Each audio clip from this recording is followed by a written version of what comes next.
ഇന്ന് പാലട പായസത്തിൻ്റെ ഒരു റെസിപ്പിയാണ് കേട്ടോ ഷെയർ ചെയ്യുന്നത്. അപ്പോൾ നമുക്ക് ഇതെങ്ങനെ റെഡിയാക്കുന്നതെന്ന് നോക്കാം. അപ്പോൾ ഞാനിവിടെ അട എടുത്തിട്ടുണ്ട്. സൂരജ് പാലടയാണ് കേട്ടോ എടുത്തിട്ടുള്ളത്. അതുപോലെ തന്നെ ഇതിന് വേണ്ടിയിട്ട് 2 പാക്കറ്റ് പാൽ കൂടി എടുത്തിട്ടുണ്ട്. അപ്പോൾ 1 ലിറ്റർ പാലിലാണ് നമ്മൾ ഇതെടുക്കുന്നത്. 1 ലിറ്റർ പാല് ഒരു പാത്രത്തിലോട്ട് ഒഴിച്ചു കൊടുത്തിട്ടുണ്ട്. അതിലേക്ക് തന്നെ 1 ഗ്ലാസ് വെള്ളം കൂടി ഒഴിച്ചു കൊടുക്കുന്നുണ്ട്. ഇനി വേറൊരു പാത്രത്തിൽ കുറച്ച് വെള്ളം എടുത്തിട്ട് നന്നായിട്ടൊന്ന് തിളപ്പിച്ചെടുക്കണം. ഇനി നമ്മൾ അട 1 ഗ്ലാസ് കണക്കിന് എടുത്തിട്ടുണ്ട് കേട്ടോ. ആ ഒരു വെള്ളം എടുത്ത അതേ സെയിം ഗ്ലാസ്സിന് തന്നെ 1 ഗ്ലാസ്, അതായത് 1 കപ്പ് അടയാണ് എടുത്തിട്ടുള്ളത്. അപ്പോൾ നമ്മൾ വെള്ളം നന്നായിട്ട് തിളച്ചിട്ടുണ്ട്. ഇനി ഇതിലേക്ക് നമുക്ക് നമ്മളെടുത്ത് വെച്ചിട്ടുള്ള അടയൊന്ന് ഇട്ട് കൊടുക്കാം. എന്നിട്ട് നന്നായിട്ടൊന്ന് തിളപ്പിച്ചെടുക്കണം. ഇത് നന്നായിട്ടൊന്ന് തിളച്ച് വരണം കേട്ടോ. അപ്പോൾ നമ്മളിതിട്ടതിന് ശേഷം നന്നായിട്ടൊന്ന് ഇളക്കി കൊടുക്കണം. ഇത് ഇളക്കി കൊടുത്തതിന് ശേഷം ഇതൊന്ന് തിളക്കാൻ വേണ്ടിയിട്ടൊന്ന് വെയിറ്റ് ചെയ്യാം.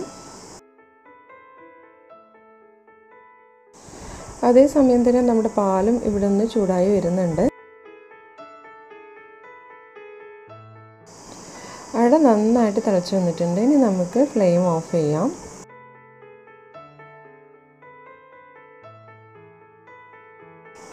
ഇനി നമുക്ക് ഇതൊന്ന് കുറച്ച് നേരം ഒന്ന് മൂടി വെക്കാം.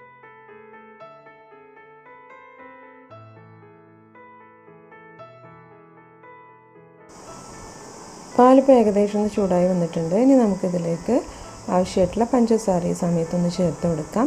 ഞാനിവിടെ 1.5 ഗ്ലാസ് പഞ്ചസാരയാണ് കേട്ടോ ചേർക്കുന്നത്.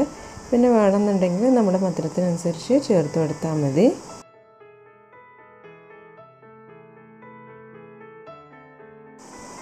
ഇപ്പം പാൽ ഏകദേശം നന്നായിട്ടൊന്ന് തിളച്ച് കുറച്ചൊന്ന് വറ്റിയിട്ടുണ്ട്. ഇനി നമുക്കിതിലേക്ക് നമ്മൾ റെഡിയാക്കി വെച്ചിട്ടുള്ള പാലട ഒന്ന് നന്നായിട്ട് വെള്ളം ഊറ്റിയെടുത്തിട്ടുണ്ട്. അതൊന്ന് ഇതിലേക്ക് ഇട്ട് കൊടുക്കാം.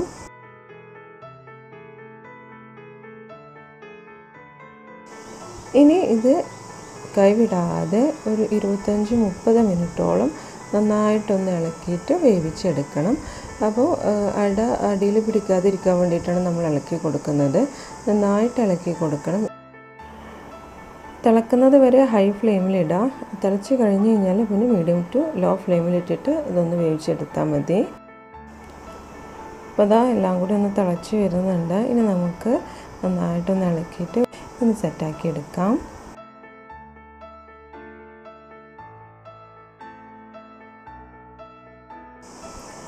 അപ്പോൾ അതാ നമ്മുടെ അടയൊക്കെ ഒന്ന് മുകളിലോട്ടായിട്ടൊക്കെ ഒന്ന് വരുന്നുണ്ട്. നന്നായിട്ട് തിളച്ചിട്ട് ഏകദേശമൊക്കെ ഒന്ന് അട തെളിഞ്ഞ് വരുന്നുണ്ട്.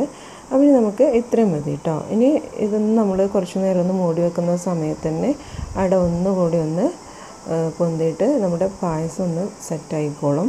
അപ്പോൾ ഈ ഒരു സമയത്താണ് നമ്മൾ ഇതിലേക്ക് ആവശ്യമായിട്ടുള്ള ഉപ്പ് കൂടി ഇട്ട് കൊടുക്കുന്നത്. മധുരം ബാലൻസ് ചെയ്യാനാണ് ഉപ്പിട്ട് കൊടുക്കുന്നത്. അതുകൊണ്ട് തന്നെ ഒരു നുള്ളുപ്പ് മാത്രം ഇട്ട് കൊടുത്താൽ മതി. ഉപ്പിട്ട് കൊടുത്തതിന് ശേഷം നന്നായിട്ടൊന്ന് മിക്സ് ചെയ്ത് കൊടുക്കുക. അതിനുശേഷം നമുക്കിത് മൂടി വെച്ചിട്ട് കുറച്ച് നേരം ഒന്ന് വെക്കാം.